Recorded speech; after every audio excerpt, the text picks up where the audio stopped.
¿cómo estás? Qué gusto volverte a saludar. Lo estamos haciendo desde la ciudad de Guatemala. De hecho, estoy en el comedor de la casa de mi suegro.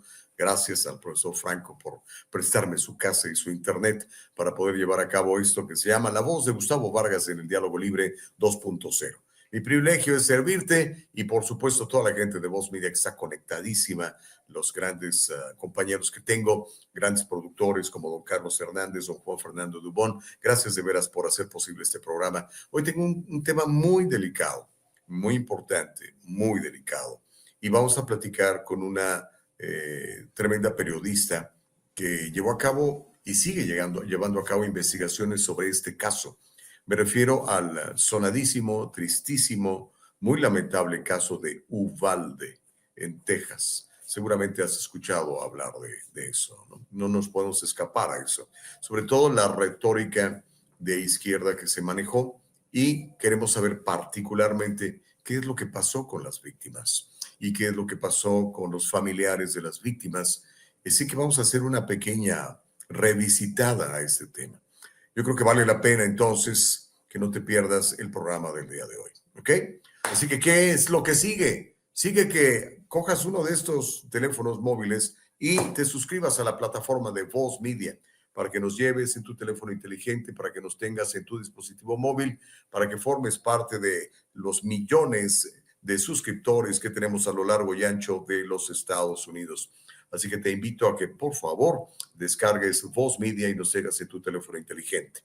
Y ya sabes, para ti que nos estás haciendo el favor de vernos en Rumble o en YouTube, nos ayuda mucho cuando te suscribes a nuestro canal y le das la alerta a la campanita, porque ¿sabes qué sucede? Eso nos monetiza. Y bueno, tú sabes que en esta época complicada económica, ayuda mucho que te suscribas a nuestro canal porque nos pagan. Entonces está muy bien, ¿no? Así que ayúdanos para que no andemos batallando y tengamos que hacer un GoFundMe para salir adelante con esto que se llama La Voz de Gustavo Vargas en el Diálogo Libre 2.0.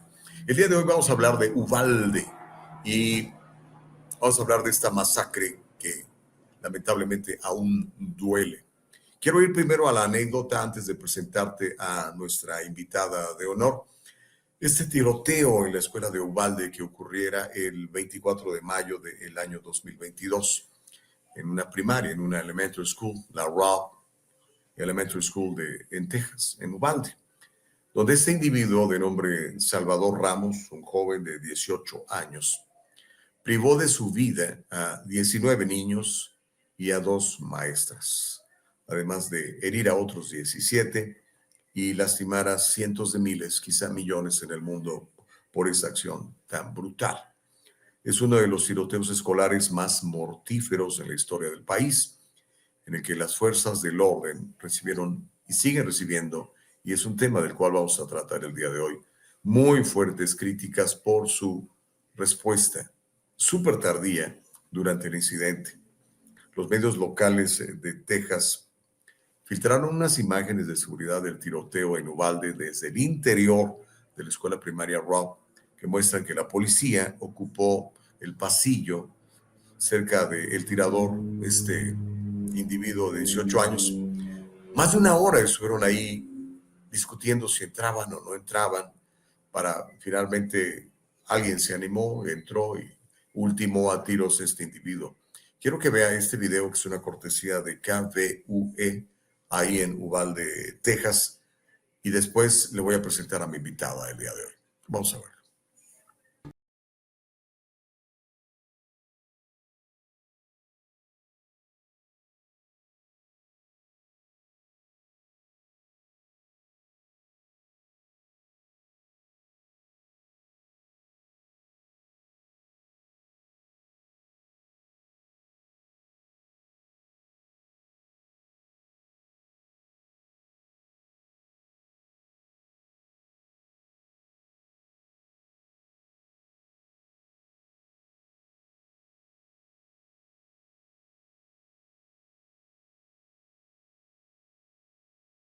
Fue gallina.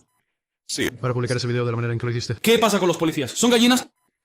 Vamos a encargarnos de eso. Dijo que hicieron un buen trabajo. ¿Todavía piensas que hicieron un buen trabajo?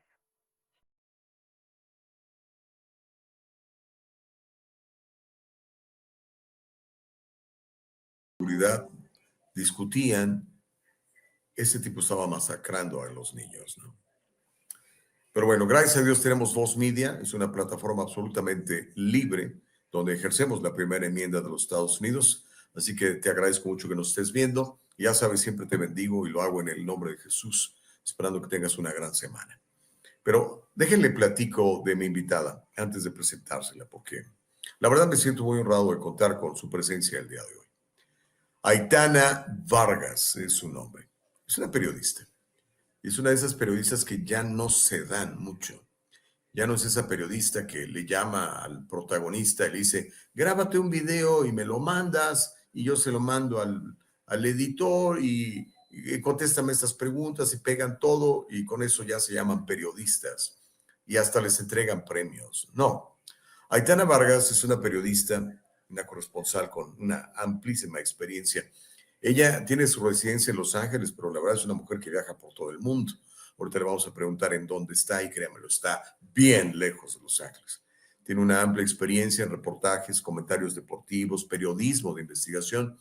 Aitana es una galardonada periodista y corresponsal de noticias, reconocida por su trabajo en noticias de última hora y en reportajes de investigación. Ella es graduada de la Universidad de Columbia. Y antes de presentársela, le quiero que vea un poquito de su trabajo para que más o menos vaya midiendo la calidad de entrevista que tengo el día de hoy y de lo importante que va a ser escuchar sus puntos de vista. Aquí ella hizo un documental, un reportaje sobre Uvalde y le tituló El precio de un tiroteo masivo. Le voy a presentar un pedacito y después le voy a presentar a la creadora de este contenido, Aitana Vargas. Vamos a ver.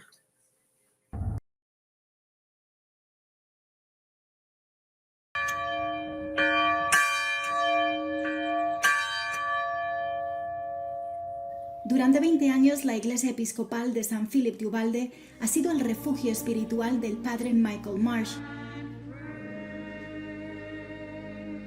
La institución encabezó los esfuerzos para brindar apoyo económico y emocional a los afectados por el tiroteo masivo que en mayo de 2022 acabó con la vida de 19 niños y 2 maestros en la escuela de primaria Robb.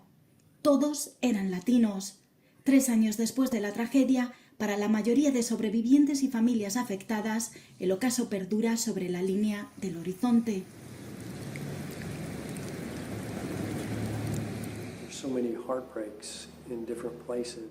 Para Marsh hay tantos corazones rotos en tantos lugares y de maneras tan distintas que es difícil saber por dónde empezar a curar las heridas de la comunidad. Ahí tenías algo del trabajo de Aitana y ya la tenemos gracias a la tecnología, el internet y toda esta maravilla que nos permite conectarnos. Porque mire, yo estoy en Guatemala, uno de mis productores está en el sur de California, otro está en Caracas, Venezuela. Y Aitana, ¿dónde carambas está? Vamos a averiguarlo. Vamos a ponerle la cámara para que nos salude y para poder platicar con ella. Aitana, ¿cómo te va? ¿Cómo estás? Cuéntame, ¿dónde andas? Bueno, en primer lugar, muchísimas gracias, Gustavo, por brindarme tu plataforma para hablar de este tema tan importante. Y nada, te saludo a ti, a todos tus compañeros y a tu público desde la isla de Java, que pertenece a Indonesia. Así que ni más ni menos que nos vamos hasta Asia con esta retransmisión. Indonesia, imagínate. Yo no puedo localizar Indonesia en el mapa, yo sé que tú sí porque viajas mucho, pero impresionante. Pero mira, darte las gracias por esta oportunidad de platicar contigo y quiero irte pidiendo opiniones de diferentes aspectos que tienen que ver con ese asunto de Uvalde, particularmente hablar de este chico, Salvador Rolando Ramos, 18 años. Él es el responsable que finalmente fue ultimado a tiros. ¿Qué sabes de esto, de este muchacho, de todas sus investigaciones?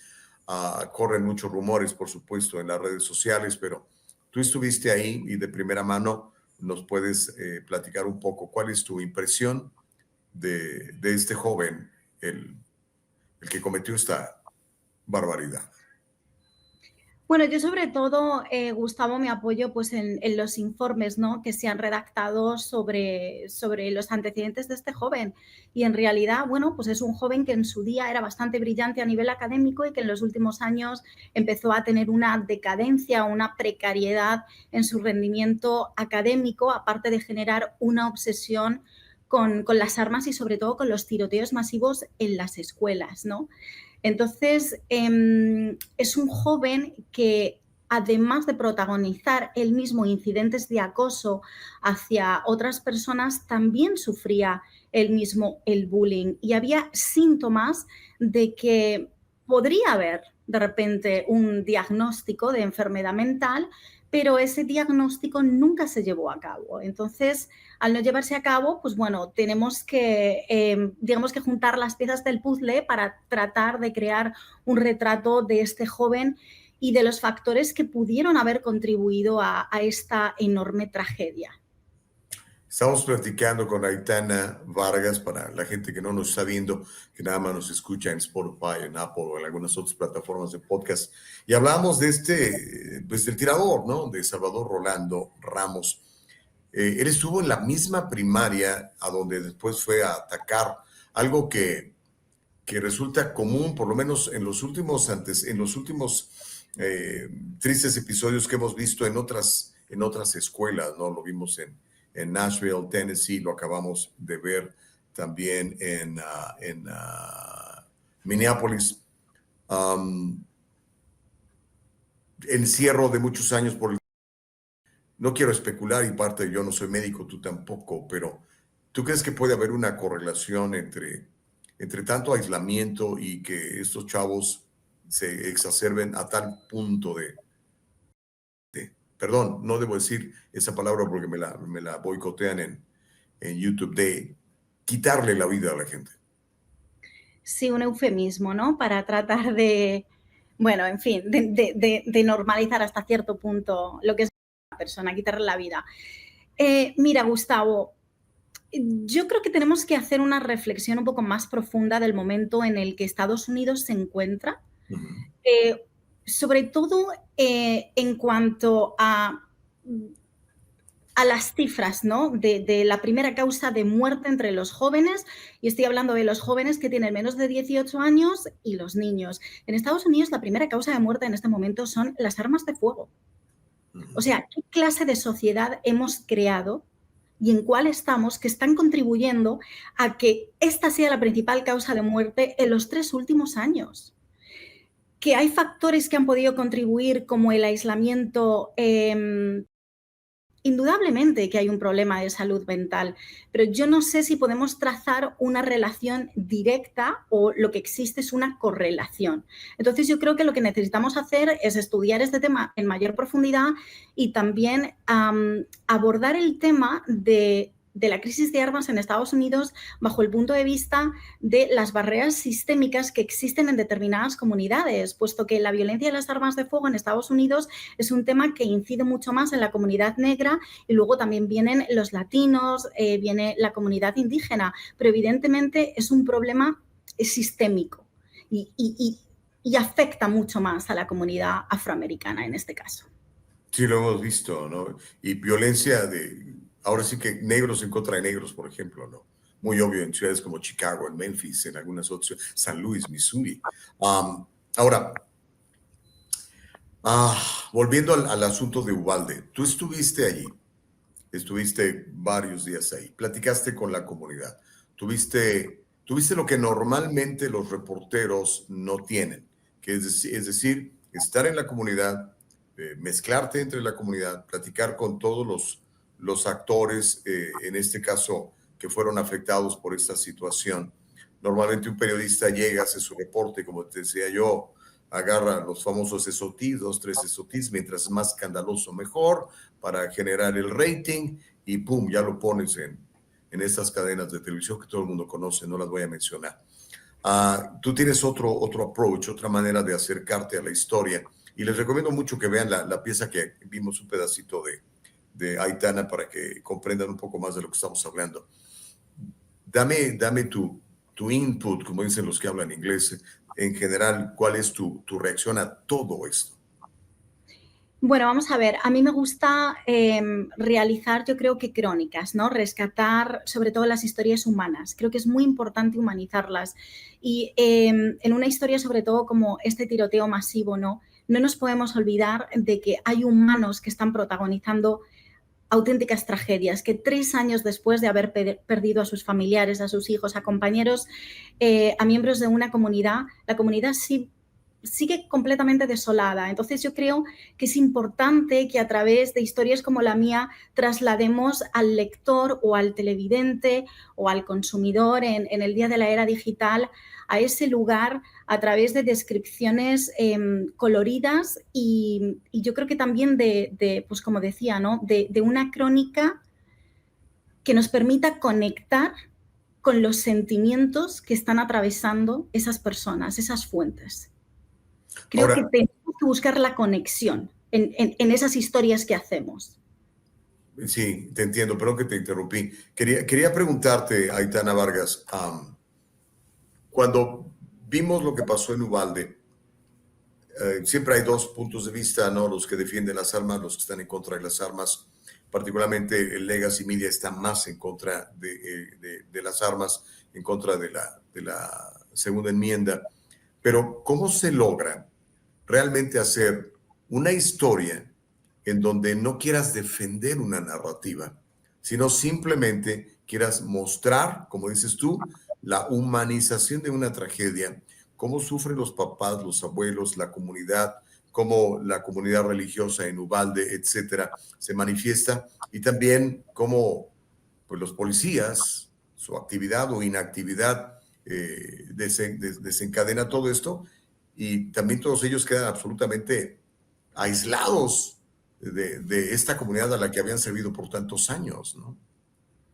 Pues mira, Gustavo, yo te diría que en este caso concreto, ¿no? Para mí, inclusive antes de llegar a Uvalde, ya había entrevistado al padre Michael Marsh, había tenido un par de conversaciones con él y en el momento en el que yo hablé con él es una de estas fuentes que inmediatamente sabes que se va a convertir en el eje central, en la espina dorsal de tu reportaje, no solo por la elocuencia que tiene a la hora de hablar, sino por su gran compasión y por la capacidad que tiene para abordar temas tan complejos como esta división que hay en torno a la posesión de armas en Estados Unidos y humanizarlo. Yo creo que, sobre todo en el reportaje que hice en la versión escrita en español y creo que también en el vídeo, yo creo que eso espero haberlo logrado, ¿no? Creo que esas versiones han capturado ese humanismo por parte de él y sobre todo el definir la gran crisis de valores que hay hoy en día en Estados Unidos y cómo creo que hay una ruptura en cuanto a que ya no priorizamos la parte humana y determinados valores que antes sí se hacía, ¿no? Vaya que sí. Ahora, creo que el timing de esta plática contigo, Aitana, es muy importante porque el próximo 20 de octubre se va a determinar la suerte del responsable de la seguridad de los uvaldenses, no sé si así se diga. Y quiero platicar un poquito de eso. Tengo este pequeño reporte donde hablamos de la respuesta policial, que fue pésima, todo el mundo lo comenta de esa manera, porque eran casi 400 agentes esperando afuera de las aulas mientras escuchaban los disparos y este chico masacraba a 19 niños y 2 maestras. Ahora, el encargado era el jefe de la policía, que se llama Pete Arredondo. Para que entienda usted, Uvalde es una comunidad llena de mexicoamericanos, llena de Tex-Mex. Uvalde es una de esas ciudades que no fueron colonizadas, sino que cuando llega la independencia de los Estados Unidos, todos los tejanos mexicanos quedaron de este lado, para que lo entiendan. Son comunidades que ni siquiera hablan español, o sea, son americanos, pero con la tez morena. Y este Pete Arredondo, el jefe de la policía, que era el encargado de la seguridad, fue despedido, está acusado de 10 cargos de abandono y peligro infantil, y como le digo, su juicio está programado para este 20 de octubre. Tengo un reporte de ABC News, quiero que me acompañes a verlo, Aitana, y que a partir de ahí me generes una opinión.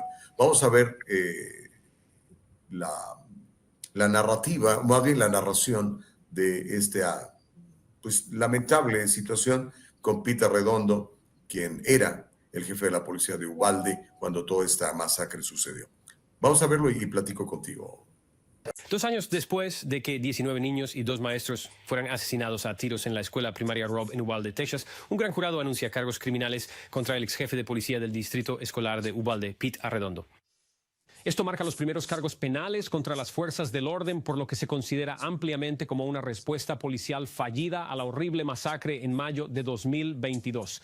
El sheriff confirmó a ABC News que Arredondo fue liberado de la custodia después de ser ingresado en la cárcel del condado de Uvalde por cargos de abandono y peligro para un niño. ABC. El 20 de octubre, en unos cuantos días, va a enfrentar su condena. Dame tu punto de vista y quiero que pongamos en contexto eso, creo que es muy importante.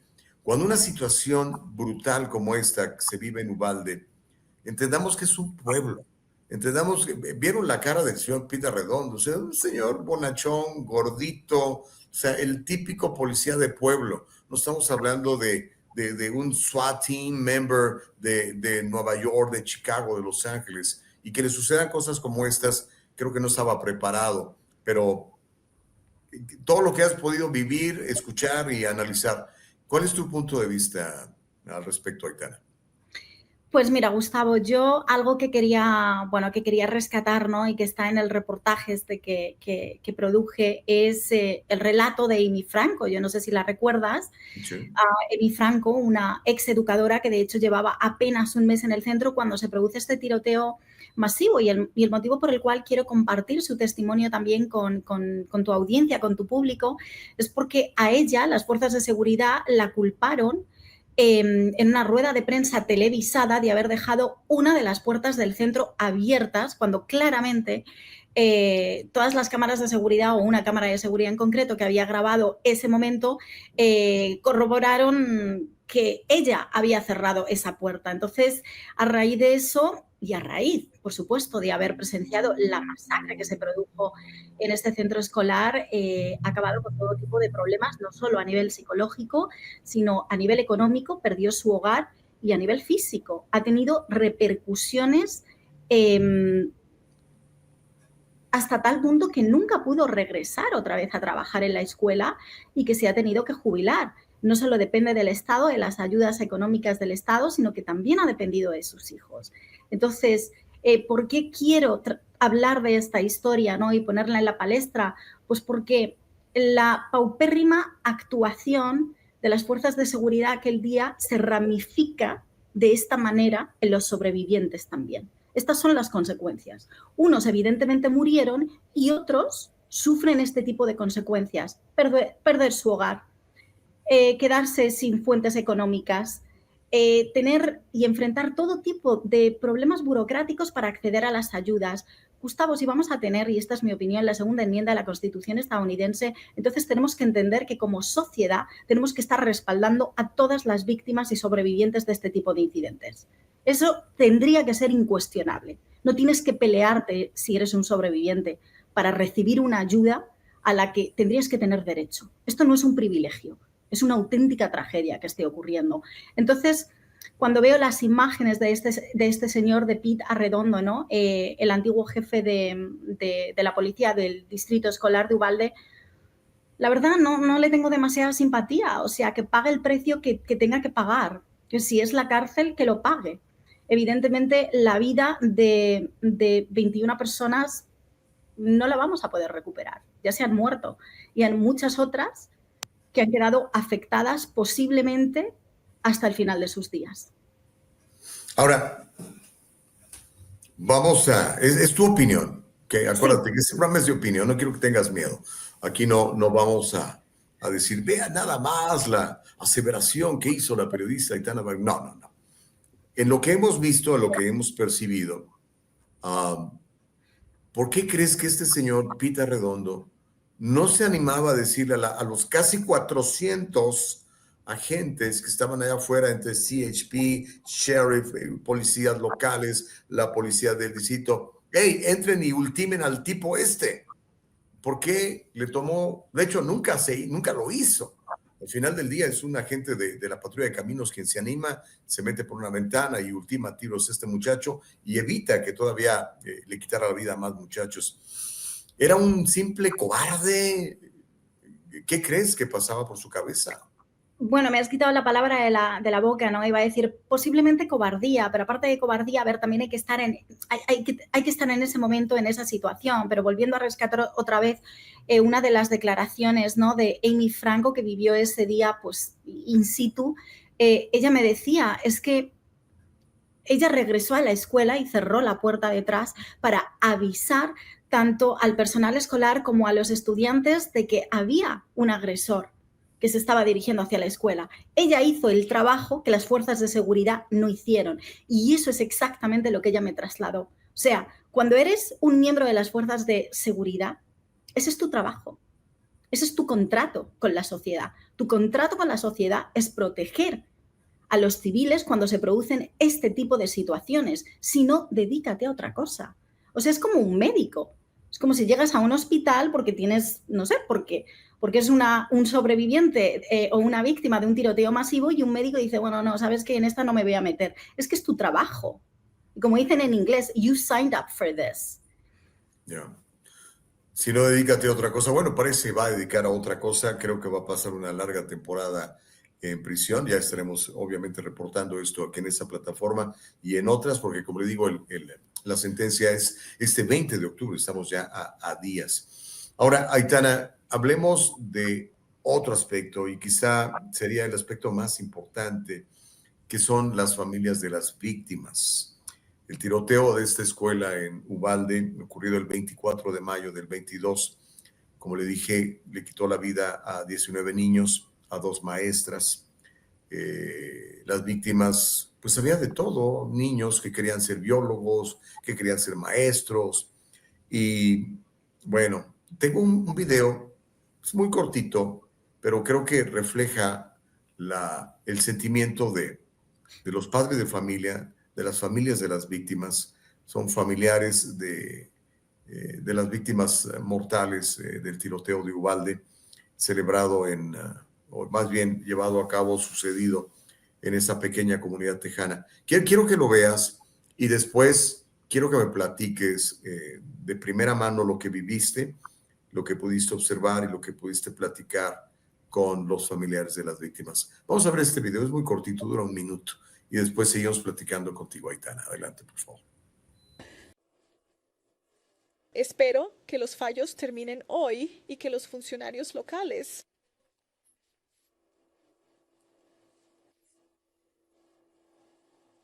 hacer lo que no se hizo ese día, hacer lo correcto por las víctimas y sobrevivientes de Robb Elementary, terminaciones, procesamientos penales.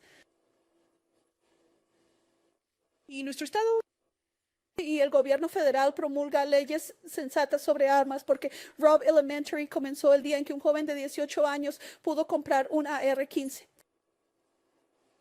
Porque nuestra comunidad está tan dividida por esto, porque no quieren creer que las personas con las que crecieron fallaron a nuestros niños y están en nuestra contra. Espero que lean esto y vean el nombre de Johnny Field o Mariano Pargas, quien es comisionado del condado en este momento. O el alguacil Zamora, que se postula para la reelección. Hay nombres ahí y la comunidad necesita ver esto y ustedes necesitan, porque el sello del Departamento de Justicia está ahí. Tal vez ahora nos tomen en serio en lugar de decirnos que sigamos adelante, diciéndonos que lo ocultemos y no hacer nada al respecto. Hablaba de que quisieran olvidarse de esto, ponerlo por debajo de la alfombra. ¿Algo así crees que llegue a pasar? Dame tu punto de vista sobre los familiares de las víctimas, Aitana. Mira, en las muchas conversaciones que yo mantuve con el padre Michael Marsh, ¿no? Una persona con un gran corazón, bondadoso, con un nivel de compasión que yo no he visto en nadie en mucho tiempo. Me acuerdo que una de las cosas que me decía es que a Uvalde le va a llevar décadas poder sanar de esta tragedia, ¿no?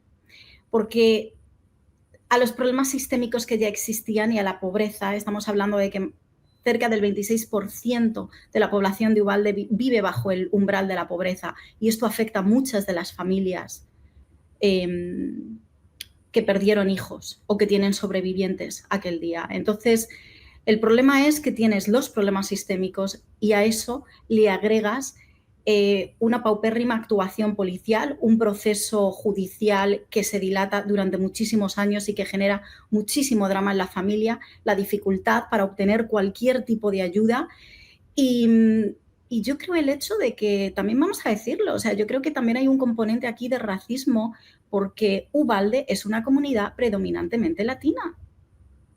Si nos fijamos en otros tiroteos masivos que ocurrieron en Estados Unidos, donde la población era principalmente blanca, la respuesta es distinta. También lo es el poder adquisitivo y la capacidad que tienen de respuesta y de acceder a determinados recursos. Estas familias no tienen los recursos.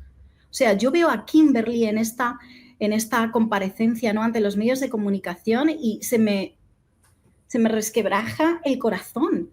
O sea, yo la tuve delante y recuerdo que durante la entrevista yo no podía dejar de llorar y ella tampoco. Porque nunca va a recuperar a su hija. Nunca va a recuperar a su hija.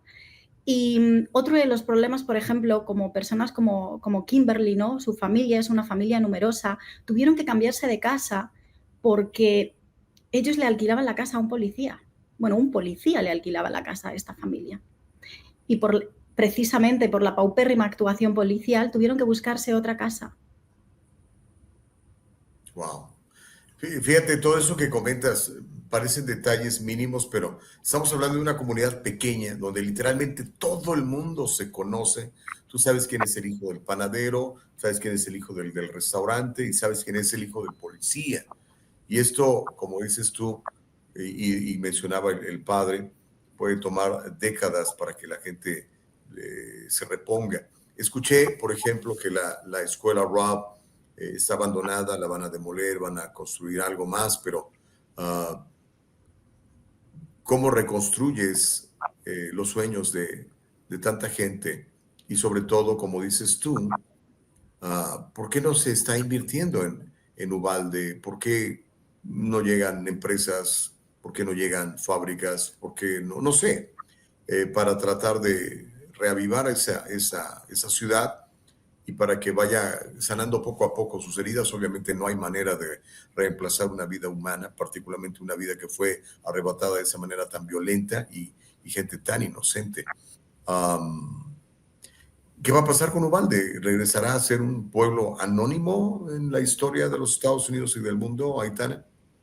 Bueno, anónimo no va a volver a serlo nunca, ¿no? Porque desde luego que acaparó los titulares de todo el mundo. Y yo creo que también algo que es fundamental en periodistas como nosotros es que continuemos dando voz a estas comunidades que necesitan nuestra ayuda, porque realmente uno de los grandes objetivos de este reportaje es visibilizar las consecuencias y repercusiones tan negativas que a día de hoy, 3 años después, siguen enfrentando los sobrevivientes y las víctimas de este tiroteo masivo, y las familias necesitan ayuda, no lo tienen. Yeah. Y volviendo otra vez, ¿no?, a las declaraciones del padre, él decía, es que hay tantos corazones rotos en tantos lugares y de maneras tan distintas que la comunidad no sabe por dónde empezar a sanar. Eso va a tomar ciertamente mucho tiempo. Vamos a estar aquí al pendiente de todo esto. Una última reflexión. Me gustaría que comentaras. Yo siempre lo digo en mi programa de radio o en mis plataformas o donde tengo yo oportunidad de exponer mi punto de vista. Me resulta muy particular que todos estos homicidas violentos atacan lugares donde saben perfectamente que las personas están indefensas, que no hay manera de que puedan regresar el fuego con fuego. Siempre sucede en iglesias, en escuelas y en centros comerciales. Yo creo que también sería una llamada de atención a las autoridades para que o pongan detectores, porque la primera enmienda y la segunda enmienda no la van a eliminar. Seamos absolutamente claros y transparentes. Está en la Constitución. ¿qué te deja esto? ¿Qué podemos hacer para quizá no prevenirlo? Porque yo creo que la maldad es maldad y siempre va a haber gente que quiera hacer daño, si no es con un arma, con un auto, con un veneno. O sea, siempre se la ingenia la gente malvada para hacer cosas malvadas, ¿no? Pero no sé, ¿por qué estos tipos que tienen tanto odio en su corazón no van a un precinto de la policía o no van a una reserva del ejército a cometer estos crímenes? Siempre van a donde hay personas inocentes que no se pueden defender, Aitana.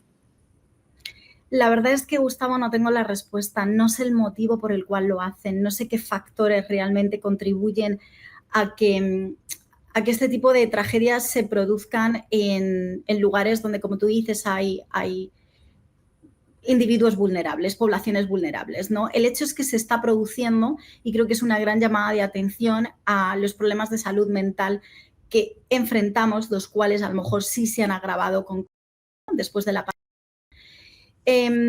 Y yo creo que también tiene que ver, o sea, voy a hacer una reflexión un poco más profunda, quizá. Yo creo que tiene que ver también con la coyuntura que en este momento atraviesa Estados Unidos. En este momento tenemos generaciones jóvenes, chavales que están saliendo como graduados de las universidades, que por primera vez se enfrentan a que no tienen un trabajo. O sea, se ha erosionado o ha colapsado el sueño americano, donde tú invertías en una educación y antes casi de que te graduaras ya tenías un trabajo y un buen trabajo y una proyección. Y ahora ese modelo está colapsando. Entonces, claro, yo creo que hay una gran frustración entre las nuevas generaciones en cuanto a las salidas que tienen profesionales. A lo mejor se tienen que quedar en casa de los padres, etcétera. Con lo cual yo creo que hay un fallo que es más sistémico y hay que ahondar quizá en los factores que contribuyen, ¿no?, a que haya jóvenes que ni siquiera el sistema pueda detectar, como por ejemplo Salvador Ramos. O sea, nadie detectó, o aunque se detectara que había un problema con él, nadie hizo nada. Yeah. Bueno, ese es tema para seguramente otro reportaje muy interesante que espero hagas y del cual podamos comentar en esta plataforma. Antes de despedirme de ti, dinos por favor dónde la gente puede leerte, dónde la gente puede verte, dónde puede la gente establecer contacto con Aitana Vargas, que se la pasa recorriendo el mundo. Me encanta recorrer el mundo. Es importante conocer otras culturas. Eso forma parte también de ser una mejor persona. Bueno, pues nada, les invito a tu público, ¿no?, que nos siga en La Cronista. Tenemos un canal de YouTube y también tenemos una página web, lacronista.com, y espero, bueno, pues que se suscriban al canal y que sigan nuestro contenido. Generalmente el contenido lo hacemos en español, pero también tratamos de incluirlo en inglés, ¿no?, para amplificar el mensaje y la llegada de nuestros contenidos a distintos públicos. Fantástico. Pues bueno, hasta allá donde te encuentras, en la lejana Indonesia, recibe un abrazo muy caluroso desde el país de la eterna primavera. Estoy en Guatemala hoy. Mañana ya estaré transmitiendo desde el sur de California. Gracias, Aitana. Un abrazo. A ti, Gustavo. Cuídate. Era Aitana Vargas. Interesante, ¿no? Le recomiendo su material. Realmente vale la pena. Y ese tema, yo sé que es muy duro y que trae mucha polémica, particularmente por la segunda enmienda de la Constitución de los Estados Unidos. Al final del día, la gente mala hace cosas malas y las va a hacer con un arma o las va a hacer de otra manera, ¿no? Por eso es importante que protejamos a los más inocentes. ¿Cómo? Bueno, yo creo que comienza con nosotros, padres de familia, ¿no? Y después las autoridades. Lamentablemente muchas autoridades, como usted vio, suelen fallarle a su comunidad. Antes de despedirme, recuerde, este día 16 ya, estamos a la vuelta de la esquina, tengo un taller, uno más. Ya sabe que amo a los emprendedores, no sabe cómo admiro a la gente que decide emprender y no depender de un trabajo, de una chamba, ¿no? Yo creo que cuando somos económicamente independientes, tenemos más posibilidades de hacer cosas mejores. Obviamente respeto mucho el trabajo de todos aquellos que trabajan para alguien y que lo hacen muy bien, pero si usted se anima a ser emprendedor, mis respetos. Y si ya es emprendedor, el tema que voy a tener con Carlos Guamán es buenísimo. Le vamos a enseñar 7, no una, ni 2, ni 3, 7 maneras de generar ingresos siendo emprendedor con ese negocio que ya tiene. Comuníquese al 714-953-2707 para que se inscriba o al 626-343-3267. Es el día 16 y es nada más personal y es en la ciudad de Santa Ana, en el condado de Orange. Y ya sabes, siempre me gusta recomendarle algo muy importante y tiene que ver con nuestros socios de salud.voz.us. Tan importante, yo sé que a veces nos quejamos y con razón de que los planes de salud son inalcanzables. Bueno, esto ha cambiado con salud.voz.us. Literalmente con $1 al día puede usted tener una buena cobertura en donde va a tener acceso a médicos, a medicamentos, a citas y a muchas cosas más que tienen que ver con la protección de nuestra salud. El plan más completo le cuesta $10 al día. Imagínense nada más. ¿Por qué no entra a la página? Averigua un poco más. Se llama salud.voz.us. Está en inglés, está en español para que todo el mundo se entere. Antes de irme y darle las gracias a Carlos, a Juan Fernando y a todos ustedes por vernos, ya saben que tengo una manera en que usted se puede comunicar conmigo. Mándeme un correo electrónico a preguntalegustavo@gmail.com. Exhiba cosas. ¿Qué está pasando en su comunidad que cree que vale la pena que yo lo mencione? Mándeme un correo electrónico y de esa manera, de manera confidencial, podemos enterarnos de lo que está pasando. Ya sabe, tengo una página de internet para servirle, losmentoresfinancieros.net. Estoy en Facebook y en Insta como Gustavo Vargas Saucedo y estoy en X como 23 Gustavo Vargas. Les deseo que tenga una semana llena de propósitos alcanzados. Una vez más le bendigo en el nombre de Jesús. Con el favor de Dios nos encontramos mañana.